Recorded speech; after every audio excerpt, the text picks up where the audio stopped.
tal, amigos de Leyendo con Creativita? El día de hoy ya comenzamos la tercera parte de nuestro libro de límites que se titula Desarrollo de límites sanos. Y aquí nuestro autor esta tercera parte nos la va a desarrollar en tan solo 3 capítulos. El número 14 es resistencia a los límites, el número 15 para medir el éxito con los límites y el capítulo número 16 un día en una vida con límites. Y pues bueno, vamos a comenzar nuestro capítulo número 14 que se titula Resistencia a los límites. Por ahí en la página de Facebook Leyendo con Creativita ya les compartimos el mapa conceptual para que puedan ir viendo que nuestro autor este capítulo en particular lo va a desarrollar con 2 temas. Uno es la resistencia externa y otro la resistencia interna, y cada uno de ellos pues los va a desarrollar en varios puntos. Les comparto, lo que es la resistencia externa. Va a abordar temas como reacciones de enojo, mensajes de culpa, consecuencias y respuestas, resistencia física, dolor ajeno, personas que culpan a otros, necesidades legítimas, perdón y reconciliación.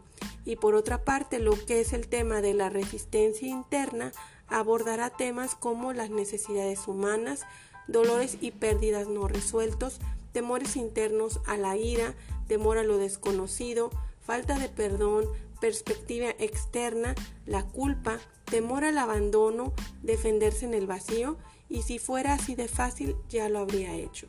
Entonces, vamos a comenzar con lo que nos tiene nuestro autor referente a la resistencia a los límites. Y dice así: hemos hablado de la necesidad de límites y el valor maravilloso que tienen en nuestras vidas. En realidad, casi hemos dicho que la vida sin límites no es vida. Sin embargo, establecer y mantener límites exige mucho trabajo, disciplina y sobre todo deseo. El deseo de ser la fuerza impulsora de los límites. Por lo general, sabemos qué es lo que está bien hacer en la vida, pero rara vez estamos motivados a hacerlo si no estamos bien convencidos. A veces necesitamos motivos más convincentes que la obediencia debida. Necesitamos saber que lo que está bien es también bueno para nosotros, y por lo general solo nos convencemos cuando el dolor nos aflige. Nuestro dolor nos motiva a ponernos en acción. Incluso si contamos con el deseo de una vida mejor, podemos estar renuentes a trabajar con los límites por otra razón. Sería una guerra, habrá escaramuzas y batallas, habrá disputas y habrá pérdidas.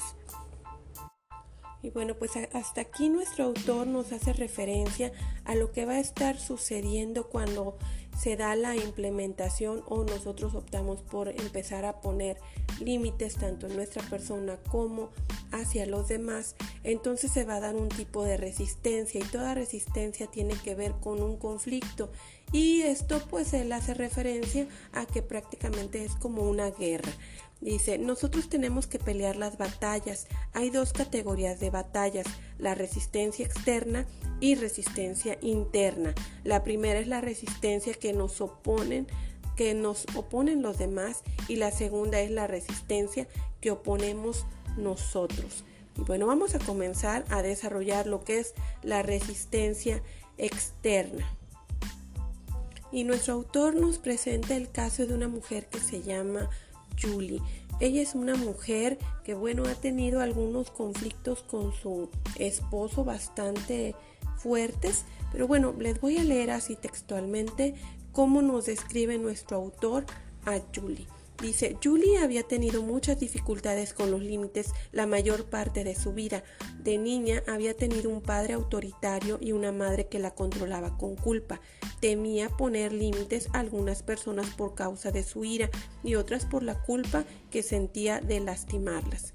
Cuando quería tomar una decisión por sí misma, tenía en cuenta la ira de las personas o sus lloriqueos y dejaba que esas reacciones afectaran su decisión. Habiéndose criado en tal familia, se casó con un hombre muy egocéntrico que la controlaba con su ira. Durante toda su vida adulta, alternaba el control de la ira de su marido con las descargas de culpa de su madre. Era incapaz de poner límites a nadie. Después de varios años, la depresión se apoderó de ella y hubo que internarla en uno de los hospitales. Al cabo de unas semanas en terapia, se comenzó a dar cuenta y a comprender que era una desgracia el no poner límites. Bueno, es decir, aquí nuestro autor nos comparte, ya ven que el autor en algunas ocasiones hace referencia de que pues él ha hecho trabajo en hospitales, entonces pues parte yo creo de lo que los casos que él expone pues son pacientes que ha tenido o algunos que pues él ha visto, ¿verdad? En su actividad como terapeuta en los hospitales. Y pues dice aquí del caso de esta mujer que pues ella empezó a darse cuenta de que tenía que poner un hasta aquí tanto a su persona pero también hacia su marido, porque tenía unos enfrentamientos terribles con él, porque el marido pues se movía en la ira. Entonces dice así: iba a tener que enfrentarse con mucha resistencia opuesta tanto por su marido como por ella. En las siguientes semanas, después de que ella estuvo en el hospital y empezó a caer en cuenta de que pues no estaba bien la manera en la que ella era tratada. Dice aquí que en las siguientes semanas aprendió que otros iban a oponer resistencia a sus límites y que necesitaba planificar cómo iba a devolver los golpes. Esto no se refiere al autor así de que pues se fuera a pelear físicamente, sino se refiere a lo interno, porque recuerden que el contexto que él está haciendo es de que hay una lucha interna, que aunque sí bien hay una resistencia a los límites por parte de los otros a quienes se les pone, también hay una lucha en el interior de la persona, ¿verdad? Dice, si lo hacía, la probabilidad de que los demás cambiaran era alta. En realidad eso fue lo que ocurrió. Su marido por fin aprendió que no podía seguir saliéndose con la suya todo el tiempo y que tenía que considerar también las necesidades de otras personas además de las propias. Viene el tema de reacciones de enojo. La resistencia externa más común es la ira. Las personas que se enfurecen con quienes ponen límites tienen un problema de carácter, son egocéntricos y piensan que el mundo existe para darle los gustos y para consolarlos. Ven a los demás como extensiones de su persona. Cuando alguien les dice que no, tienen la misma reacción que un niño de 2 años privado de algo. Mamá mala. Sienten que la persona que los priva de sus antojos es mala y se enfurecen. No se enojan por motivos justificados debido a una ofensa real. Nadie les ha hecho nada. Alguien no hará algo por ellos. Su deseo se ve frustrado y se enojan porque no han aprendido a diferir la gratificación o a respetar la libertad de los demás. La persona enfurecida tiene un problema de carácter. Si este problema de carácter se refuerza, reaparecerá mañana y al día siguiente y en otras circunstancias. No es la situación lo que enfurece a la persona, sino el sentimiento de que tienen derecho a cosas ajenas. Quieren controlar a los demás y como resultado no se pueden controlar a sí mismos. Por ende, cuando pierden su deseo de control sobre una persona, pierden los estribos y se enfurecen. Entonces aquí nuestro autor nos va a comenzar a desarrollar, por así decirlo, 6 puntos.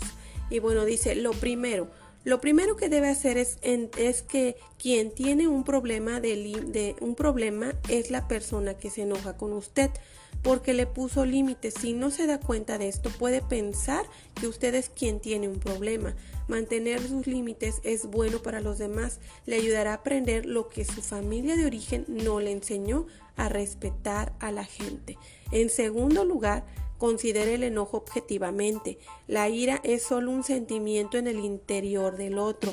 No puede saltar de un lado de la habitación y lastimarlo. No puede entrar dentro de usted si no lo permite. Mantenerse separado de la ira de otra persona es vital. Deje que la ira se quede dentro del otro. Tendrá que sentir su ira para sentirse mejor. Si lo socorre de su ira o carga usted con ella, la persona enfurecida no mejorará y usted permanecerá cautivo de ella. En tercer lugar, no permita que la ira lo provoque a hacer algo. La persona sin límites responden automáticamente a la ira de otros, lo socorren, buscan su aprobación o se enfurecen también. Hay mucho poder en la inacción. No permita que una persona fuera de control lo provoque y le haga cambiar de rumbo. Déjela que se enoje y decide usted mismo qué debe de hacer.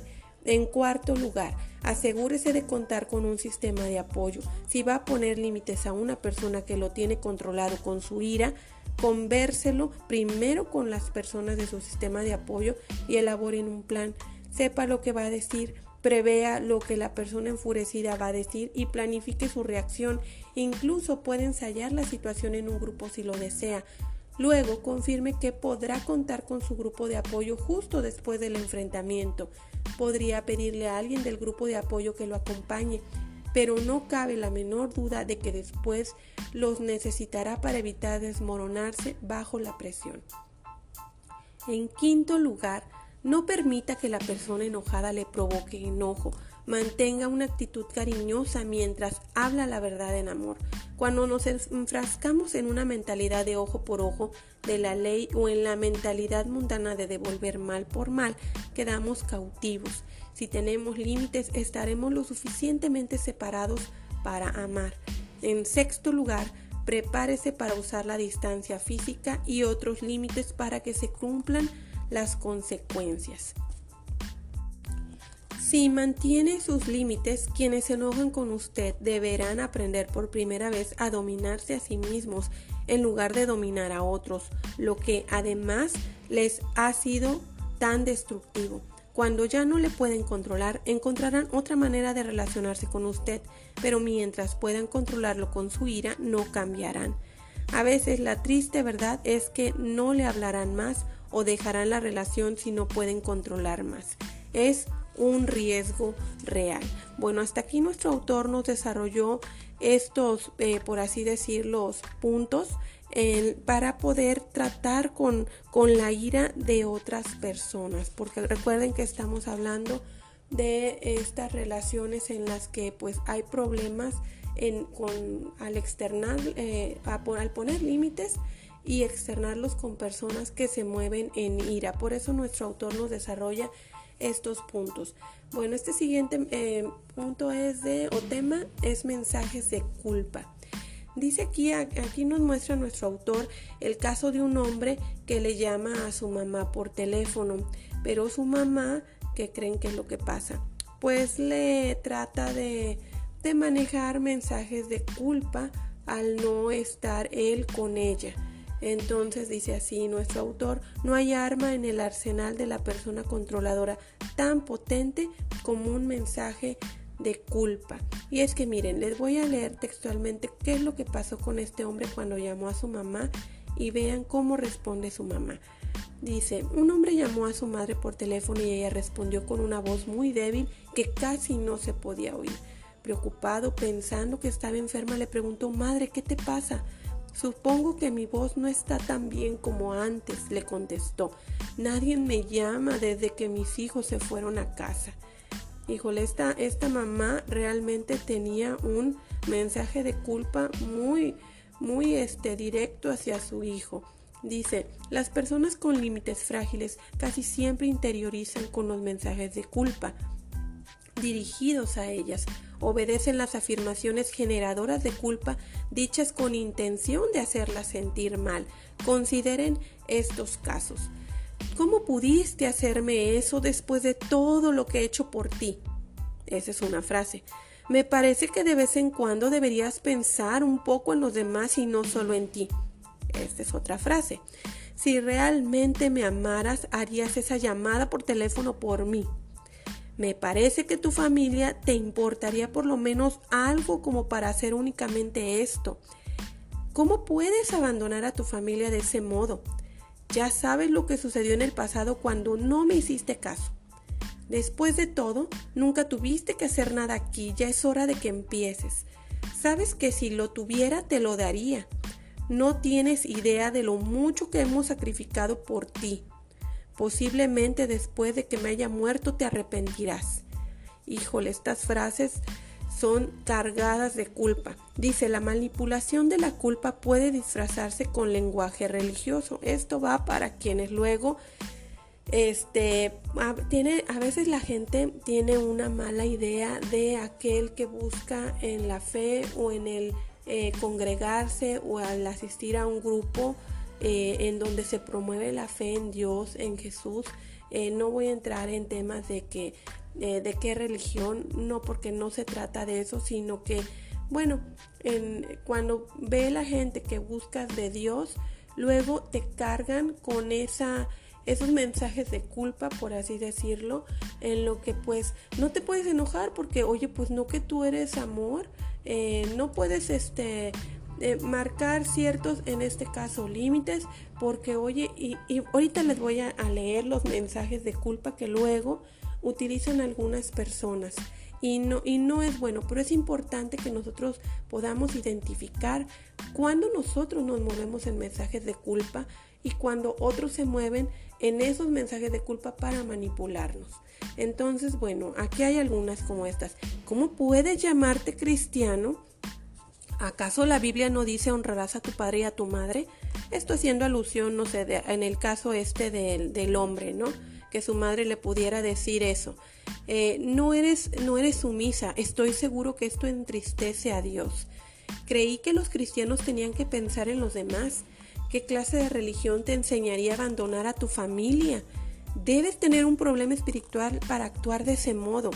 Las personas que hacen estas afirmaciones buscan hacerlo sentir culpable de sus decisiones, buscan hacerlo sentir mal porque como decide gastar su tiempo o recursos por su madurez y el alejamiento de sus padres o por tener una vida independiente de un amigo o de un líder espiritual.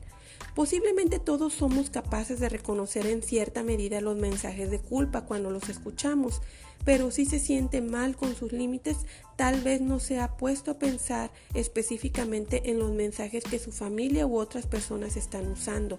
Las siguientes pistas pueden ayudar a enfrentar esos mensajes externos. Entonces, pues vamos a ver cuáles son estas pistas que podemos nosotros identificar para poder ver cuándo están pretendiendo controlarnos o manipularnos. Entonces, bueno, nuestro autor nos va a desarrollar, al parecer, seis pistas que nos pueden ayudar a enfrentar, como dice, estos mensajes externos. Número 1. Reconozca los mensajes de culpa. Algunas personas se tragan los mensajes de culpa sin comprender lo controladores que son. Preste atención a la reprobación y a las reacciones de los demás. Es preciso saber cuándo se es egocéntrico, pero los mensajes de culpa no sirven para madurar ni son para su bien. Pretenden manipularlo y controlarlo. Número 2. Los mensajes de culpa son en realidad ira disimulada. Las personas que envían mensajes de culpa no le dicen directamente que están enojadas con usted por lo que hace. Si lo hicieran, posiblemente manifestarían cómo lo controlan, pero prefieren concentrarse en usted y en su conducta y no en cómo se sienten. Concentrarse en sus sentimientos los acercaría demasiado a la responsabilidad. Número 3. Los mensajes de culpa ocultan tristeza y dolor. En lugar de expresar y reconocer esos sentimientos, estas personas dirigen la mirada sobre usted y lo que hace. Note que los mensajes de culpa son a veces expresiones de tristeza, dolor o necesidad de la otra persona. Número 4. Si la culpa opera en usted, reconozca que es su problema y no de otros. Comprenda dónde está el verdadero problema, por dentro. Así podrá tratar bien lo externo con amor y con límites. Si continúa echándole la culpa a los demás por hacerlo sentir culpable, todavía ejercen poder sobre usted y usted está diciendo que solo se sentirá bien cuando dejen de hacerlo. Les está transfiriendo el control sobre su vida. Deje de echarle la culpa a los demás. Número 5. No dé explicaciones ni se justifique. Solo los niños que tienen la culpa hacen esto. Es seguirles el juego de su mensaje. No les debe ninguna explicación a los que envían mensajes de culpa. Simplemente hágales saber su decisión. Si desea contarles por qué tomó determinada decisión para que puedan entender, está bien. Si lo hace para que no lo hagan sentirse mal ni culpable, está cayendo en la trampa de culpa que le han tendido. Número 6. Sea asertivo e interprete los mensajes ajenos como expresiones de sentimientos ajenos. Pareces enojado porque decidí. Parece que estás triste porque no. Sé que estás muy triste por lo que decidí hacer. Siento mucho que te sientas así. Sé que esto te decepciona. ¿Puedo ayudarte? ¿Te resulta difícil cuando tengo otras cosas que hacer? ¿No es cierto? El principio rector es la siguiente: sea sensible a la angustia que siente el otro, pero deje bien claro que la angustia es de ellos. Recuerde que los únicos límites claros son el amor y las restricciones. Si reacciona, habrá perdido sus límites. Y bueno, aquí nuestro autor nos menciona un proverbio, el proverbio 25-28, que dice: como ciudad sin defensa y sin murallas es quien no sabe dominarse. Otras personas lo hacen reaccionar. Dice: si otras personas lo hacen reaccionar, se metieron dentro de sus murallas, pasaron sus límites. Deje de reaccionar, sea proactivo, sienta compasión. Parece que la vida te está resultando dura. Cuéntame. A veces las personas que envían mensajes de culpa simplemente quieren contarle a alguien lo difícil que están las cosas. Escuche, pero no cargue con la culpa. Recuerde la madre que intentó hacer que su hijo se sintiera culpable. Un hombre con buenos límites sentirá compasión hacia su madre. Parece que te sientes sola, mamá. Se aseguraría de que oyera que él captó el sentimiento subyacente en su mensaje de culpa. Y bueno, vamos a comenzar el siguiente tema, que son consecuencias y respuestas.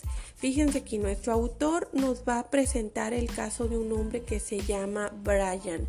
Él dice que tenía dificultad con su padre y nos describe que el padre era un hombre pues pudiente, que siempre usaba el dinero para controlar a las personas, incluso a su propia familia. Les había enseñado a sus hijos a obedecer, amenazándoles con quitándoles el sostén financiero y desheredarlos. Y bueno, Brian, este hombre, pues estaba así acostumbrado a que su papá, pues de alguna manera con el dinero, pues le apoyaba, pero a costa de siempre ceder al control de su padre. Hasta que llegó un momento en el que él esto lo incomodaba, porque pues no le permitía tomar decisiones con su familia, ¿verdad? Porque pues él siempre se tenía que hacer la voluntad de su papá.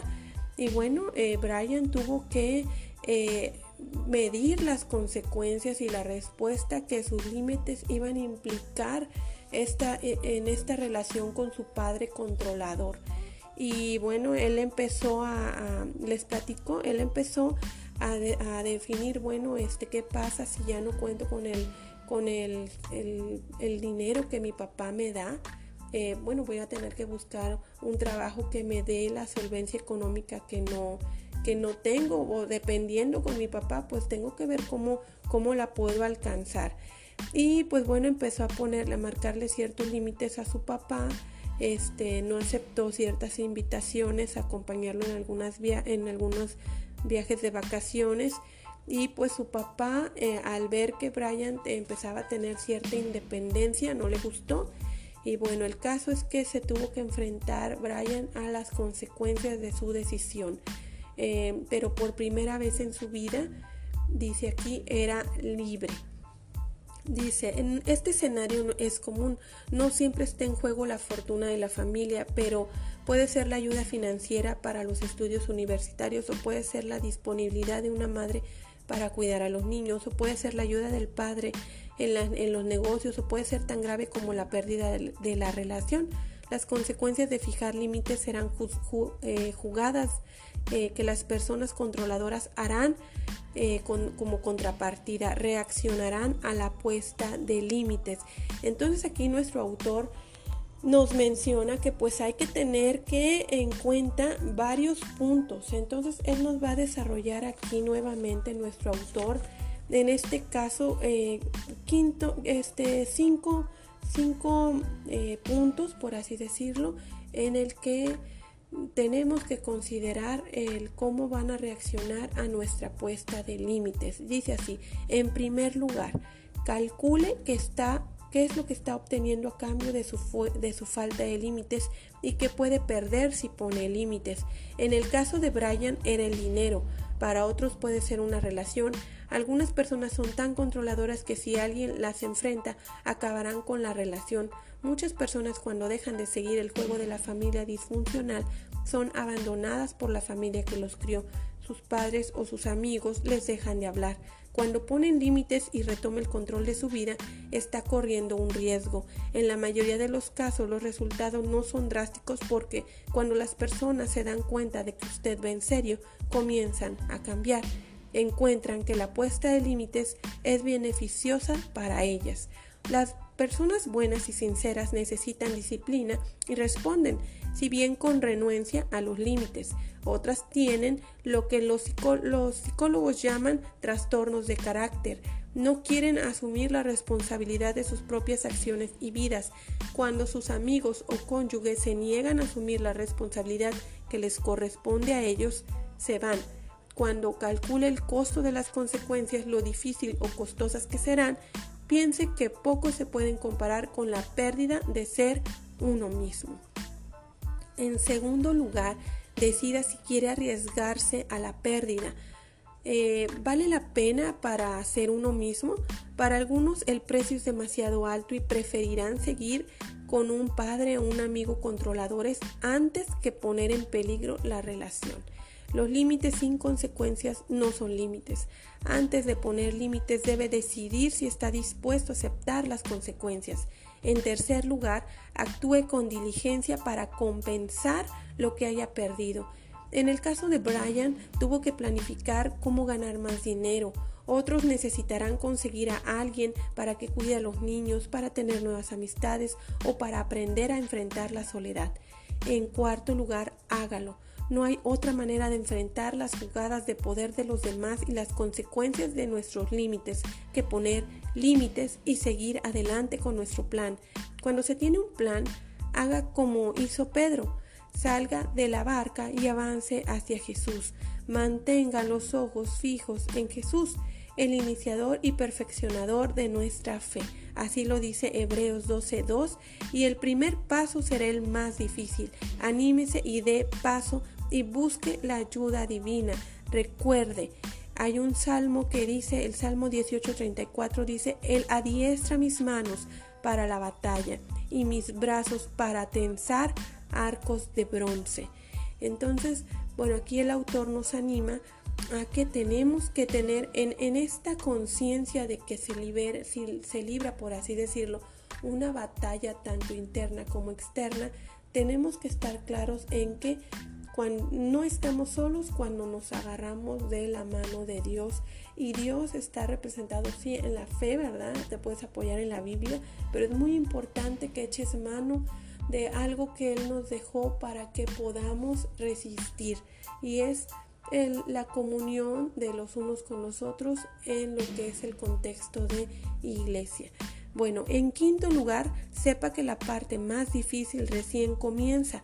Poner límites no es el fin de la batalla, es el comienzo.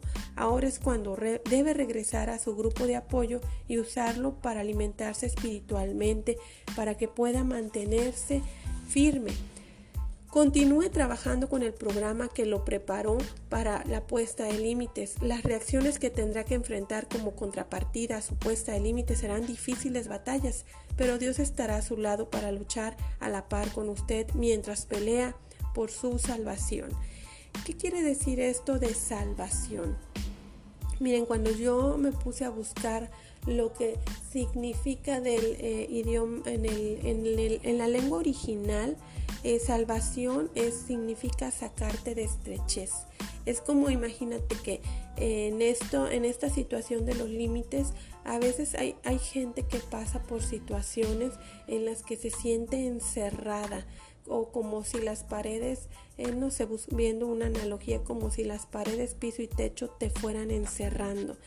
Y en esto de los límites, pues cuando se empieza a implementar esto, pues eso es la salvación, sacarnos de esa estrechez, y solamente podemos salir adelante siendo conscientes de, tomando estas herramientas que el autor nos presenta, pero sí siendo conscientes, ¿verdad?, de cómo nosotros estamos marcando límites y cómo esto nos va a empezar a generar cambios. Y Dios lo que quiere es que nosotros podamos actuar y vivir en libertad, porque a eso hemos sido llamados.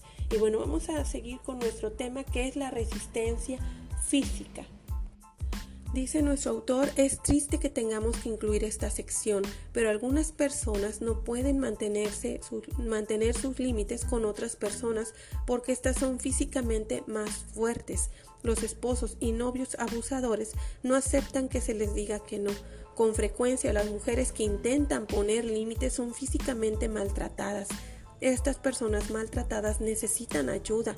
Por diversos motivos suelen tener temor de contarle a otros lo que está sucediendo o lo que habrá de continuar sucediendo. Buscan proteger la reputación de su esposo o con sus amigos. Tienen miedo de admitir que ellas se dejan tratar de ese modo. Tienen miedo de que si lo cuentan, las palizas serán peores. Necesitan darse cuenta de la gravedad del problema y buscar ayuda externa. El problema no se irá por sí solo y podría empeorar. Si usted está en esta situación, encuentre otras personas para ayudarla a poner límites al abuso. Encuentre un orientador con experiencia en casos de abuso conyugal. Consiga personas de su iglesia a quien llamar si su esposo o amigo se torna violento. Consiga un lugar para pasar la noche si es amenazada, sin importar la hora que fuere. Llame a la policía o a un abogado. Obtenga una orden judicial de arresto contra el individuo si no respeta ningún otro límite. Hágalo por usted y por sus hijos. No permita que la situación se prolongue y busque ayuda. Nuestro autor aquí se detiene y me llama la atención que se va derechito ya a lo que es. Por muchos consejos que se le puedan dar a una persona que padece maltrato o agresión física, llámese física, obviamente si va a la física está de antemano la verbal y la psicológica y la emocional. Entonces, así como nuestro autor nos anima a que cuando veamos ese tipo de situaciones, la persona que esté pasando por esto, o si conocemos a alguien que esté pasando por esto, están las autoridades. Hay un gobierno establecido en toda sociedad y están las autoridades para acudir a ellas, porque están para impartir justicia. Y esto no es justo, que nadie tiene por qué lastimarnos o agredirnos. Yo en su momento, cuando hablamos de los hijos, en un principio yo les compartía, los hijos, los niños, generalmente hay la cultura, y la he visto en muchas gente, yo la experimenté también, de que los hijos entienden a golpes. Si uno no hacía algo, lo golpeaban. Algunos dicen que en las pompis, otros en la cara, unas cachetadas o unos golpes o palazos o chanclazos, y que con eso corregían a los hijos. La verdad, los seres humanos somos personas inteligentes, tenemos una inteligencia y nos podemos conducir con la comunicación. Entonces yo les compartía que aunque los bebés ciertamente no tienen desarrollado un lenguaje, sí hay formas, tonos y maneras en las que los padres podemos marcar límites. Y imagínense una criaturita, un bebé indefenso, ¿cómo se va a defender de los golpes de sus padres o de aquel que lo tiene, según entre comillas, cuidándolo? Un niño, ¿cómo se puede defender de los golpes de sus padres? Es que eso no es antinatural. No es posible que haya gente golpeando niños en aras de que lo están corrigiendo. Así no se corrige, lo único que se fomenta es violencia. Y aquí nuestro autor me llama la atención que aborda este tema. Dice: es difícil que lo tengamos que incluir, pero es importante. Están las autoridades para implementar justicia. No es justo que ni una mujer que se puede aún defender con su fortaleza física, ya siendo una mujer, un adulto, o un hombre también, porque hay mujeres que golpean hombres, no es posible que estén sometidos a violencia física y siendo golpeados, mucho menos niños. Todo esto, bueno, para eso están las autoridades. Y bueno, vamos a seguir con nuestro siguiente tema, que es el dolor ajeno. Dice, cuando comenzamos a poner límites a las personas que amamos, sucede algo, por cierto, muy duro. Les duele. Pueden sentir un vacío porque usted ahora no les suple su soledad, su desorganización o su irresponsabilidad financiera, sea lo que fuere, sienten que han perdido algo. Si los ama, les resultará difícil mirarlos, pero cuando trata con alguien que está dolido, recuerde que sus límites son tan necesarios para usted como beneficiosos para ellos. Si hasta ahora les ha permitido ser irresponsables, ponerles límites puede proyectarlos hacia la responsabilidad. Vamos a ver otro tema, que es personas que culpan a otros. Las personas que culpan a otros actúan como si su no las estuviera matando. Reaccionarán dándole un mensaje de esta índole: ¿cómo pudiste hacer esto? Son propensos a llorar, a refunfuñar o a enojarse. Recuerde que las personas que culpan a otros tienen un problema de carácter. Si pretenden hacer creer que son desgraciadas porque no les está dando lo que quieren, lo están culpando y exigiéndole algo que les pertenece a usted. Son muy distintas de la persona humilde que pide por necesidad. Escuche la naturaleza de las quejas de las personas. Si intentan culparlo por las responsabilidades correspondientes a ellas, enfréntenlas. Y bueno, aquí nuestro autor nos comenta el caso de una mujer que se llama Susan y su hermano. Dice, no menciona aquí el nombre de su hermano, pero sí describe que era muy irresponsable. Y este hermano, mientras Susan era una mujer trabajadora, responsable, ella pues procuraba ahorrar, tenía pues una correcta administración de sus ingresos, y pues su hermano veía en ella pues estas cualidades, ¿verdad? Pero pues como él era irresponsable, un día le pide, bueno, que le preste dinero para X o tal cosa y así. Entonces llega el punto en el que Susan, pues bueno, siempre saca del hoyo a su hermano, ¿no? Y empieza a considerar que bueno, necesita poner ciertos límites tanto a ella, ¿verdad? Porque luego cuando presta, pues ella se ve en dificultades porque pues ya le prestó a su hermano y no tiene para echar mano de lo que pues son sus ahorros al final de cuentas. Entonces, cuando su hermano le pide que le preste para un coche, pues ella, ¿qué creen que pasa? Cuando ella empieza a tener conciencia, pues le da un rotundo no te voy a prestar. Y bueno, dice aquí, ella comprendió la situación y le dijo que no a la solicitud de su hermano.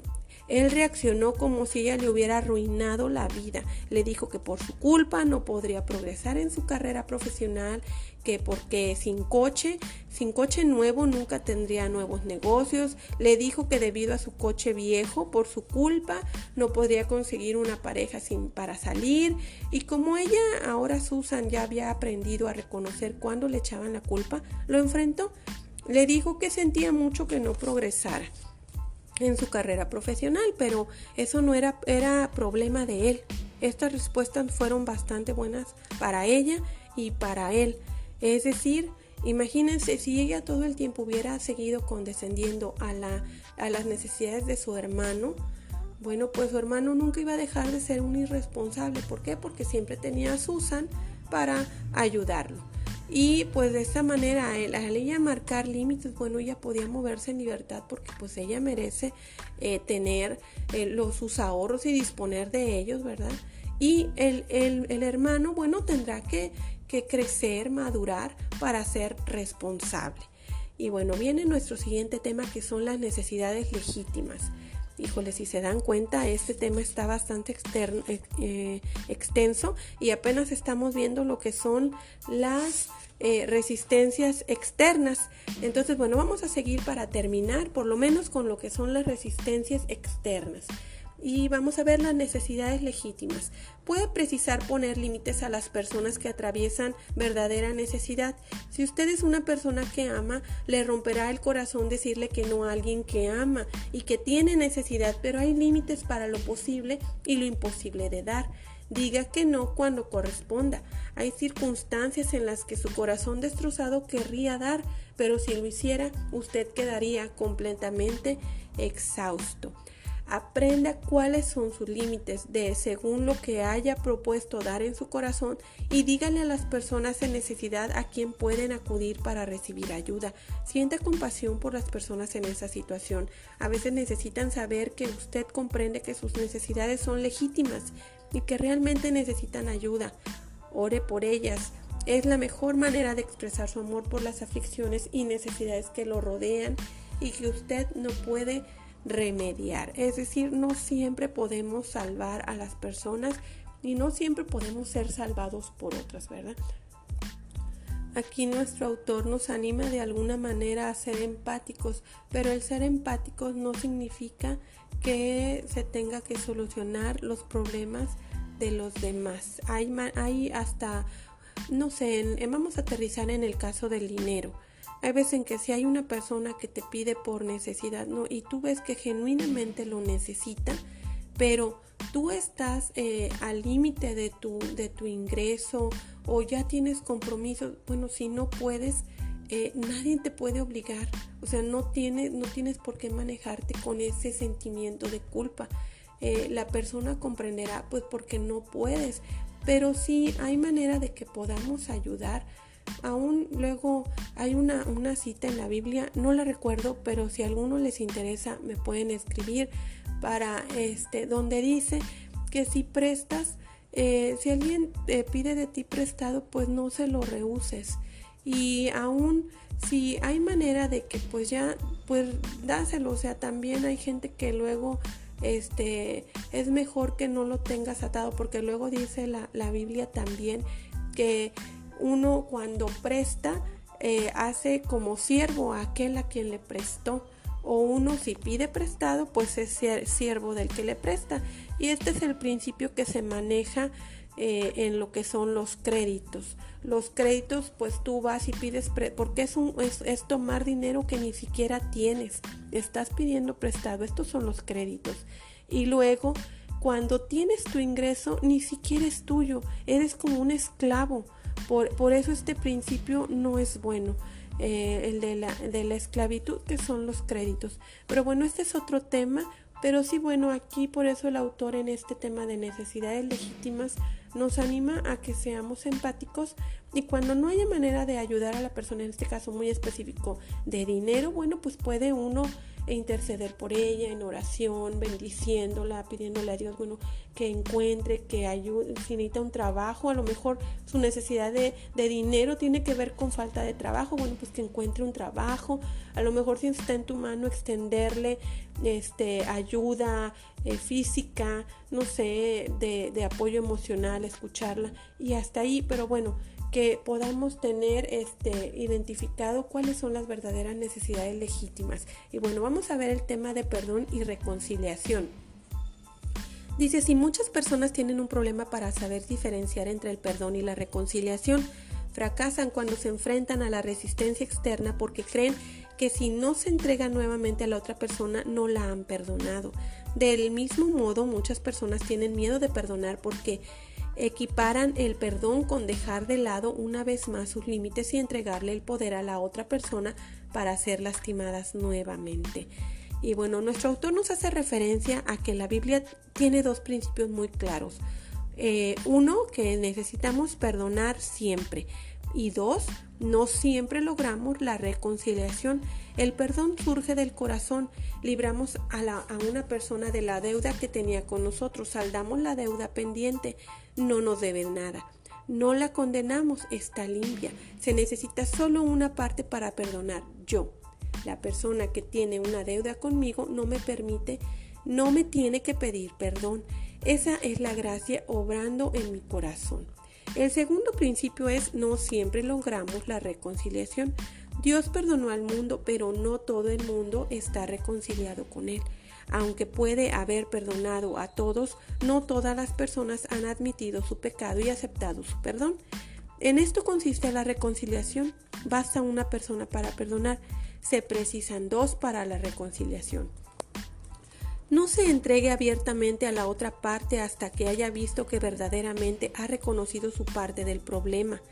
En la Biblia se menciona la necesidad de mantener los límites con una persona hasta que reconozca lo que ha hecho y produzca, entre comillas, dice, frutos que demuestren arrepentimiento. Esto lo pueden encontrar en el libro de Mateo del Nuevo Testamento, que es el capítulo 3, el versículo 8. El verdadero arrepentimiento es más que decir lo siento, es cambiar de rumbo. Necesita comunicarle claramente que si bien la ha perdonado, todavía no confía en ella porque no ha probado ser digna de confianza. No ha habido tiempo suficiente para comprobar que realmente va a cambiar. Recuerde, su modelo es Dios. Él no esperó a que la gente cambie su conducta antes de dejar de condenarlos. Ya no condena. Por eso no implica que tenga una relación con todas las personas. Las personas deben decidir si reconocerán esto que los separa de Dios y se arrepentirán para que Dios se manifieste en ellas. La reconciliación implica dos personas. No piense que porque ha perdonado debe reconciliarse. Puede ofrecer reconciliarse, pero siempre y cuando la otra persona controle su comportamiento y produzca frutos que prueben que es digna de confianza. Y pues bueno, hasta aquí hemos avanzado en lo que son la resistencia externa. Voy a pararle hasta aquí porque si bien el tema de resistencia externa nos llevó algo de tiempo, el de resistencia interna pues sí también está igual de denso que lo que es la resistencia externa. Por ahí les recuerdo está el mapa conceptual donde pueden ver con mayor, ahora sí que exponiéndoles el tema cómo está desarrollado y pueden ubicar que verdaderamente sí estos dos temas aparentemente nada más está abarcando el autor dos temas, pero sí los desarrolla de manera muy descriptiva en cada uno de ellos, pues como para que nos pueda quedar más claro de lo que está habiendo en nuestro ser, por así decirlo, en lo que se refiere al tema de la resistencia a los límites. Y como bien al principio de este capítulo el autor mencionó que es como una lucha, una batalla, una pelea, porque hay resistencia. Bueno, hasta el momento pues hemos visto ya lo que es la resistencia externa a lo que nos podemos enfrentar y bueno, vamos a comenzar en esta segunda parte porque vamos a tener que dividirlo también este capítulo. En esta segunda parte, bueno, nuestro autor nos va a estar desarrollando lo que es la resistencia interna. Estén atentos porque bueno, les vamos a estar compartiendo en el próximo segmento la segunda parte de este capítulo y vamos a desarrollar lo que es el tema de la resistencia interna. Por el momento es todo y bueno, hasta aquí le dejamos en esta primera parte del capítulo número 14 que es la resistencia a los límites y nos despedimos. Bueno, hasta pronto.